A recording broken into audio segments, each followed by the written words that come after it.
Selamat datang saudara-saudari. Hari ini kita mau mendengar Galatia babak ketiga. Taurat atau kepercayaan kepada Kristus. Orang Galatia, kamu sungguh bodoh. Siapakah telah memukau kamu? Kematian Kristus pada kayu salib sudah aku jelaskan dengan seterang-terangnya kepada kamu. Beritahulah aku satu hal ini. Adakah kamu menerima Roh Allah oleh sebab kamu mengikut Taurat? Atau kerana kamu mendengar berita baik lalu mempercayainya? Mengapa kamu menjadi begitu bodoh? Setelah kamu memulakan hidup baru dengan Roh Allah, adakah kamu mahu menamatkannya dengan kekuatan sendiri? Adakah semua yang sudah kamu alami tidak bererti apa-apa? Tentunya pengalaman itu mempunyai erti, kan? Allah mengurniakan rohnya kepada kamu dan melakukan mujizat-mujizat antara kamu. Adakah Allah melakukan hal ini kerana kamu mengikut Taurat? Atau kerana kamu mendengar berita baik lalu mempercayainya? Apa yang telah berlaku kepada Abraham sangatlah mustahak. Di dalam Alkitab tertulis seperti ini. Abraham percaya kepada Allah dan kerana kepercayaannya dia diterima oleh Allah sebagai orang yang sudah berbaik semula dengan Allah. Demikianlah kamu harus sedar bahawa orang yang percaya kepada Allah ialah orang yang benar-benar keturunan Abraham. Alkitab telah memberi tahu terlebih dahulu bahawa Allah memungkinkan orang bukan Yahudi berbaik semula dengan Allah jika mereka percaya kepada Allah. Di dalam Alkitab tertulis bahawa berita baik itu diberitahu kepada Abraham sebelum perkara itu berlaku. Melalui engkau, Allah akan memberkati semua umat manusia di atas bumi. Abraham percaya, lalu dia diberkati. Demikianlah Allah memberkati semua orang yang percaya kepadanya seperti dia memberkati Abraham. Mereka yang bergantung kepada Taurat hidup di bawah kutukan. Di dalam Alkitab tertulis, orang yang tidak melakukan semua yang tertulis di dalam kitab Taurat dikutuk oleh Allah. Sekarang, nyatalah bahawa tidak seorang pun dapat berbaik semula dengan Allah kerana mengikut Taurat. Hal ini tertulis di dalam Alkitab. Hanya orang yang percaya kepada Allah sehingga hubungannya dengan Allah menjadi baik semula akan hidup Tetapi Taurat tidak berdasarkan iman. Di dalam Alkitab tertulis, orang yang melakukan semua hukum Taurat akan hidup kerana Taurat itu. Tetapi Kristus telah membebaskan kita daripada kutukan yang didatangkan oleh Taurat. Dia melakukan hal ini dengan membiarkan dirinya terkutuk kerana kita.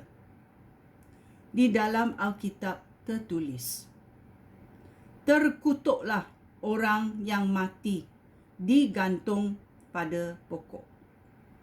Kristus berbuat demikian supaya berkat yang dijanjikan oleh Allah kepada Abraham juga boleh diberikan kepada orang bukan Yahudi.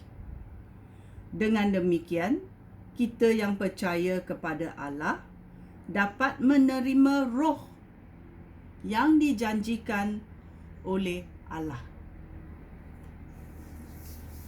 Taurat atau janji Allah. Ayat 15.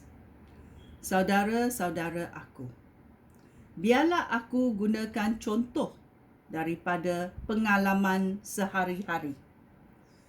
Apabila dua orang mengikat janji, lalu menandatangani perjanjian itu, tidak seorang pun dapat membatalkannya ataupun menambahkan apa-apa. Allah telah membuat janji-janjinya kepada Abraham dan kepada seorang keturunan Abraham. Di dalam Alkitab tidak tertulis dan kepada keturunanmu, yang bererti banyak orang.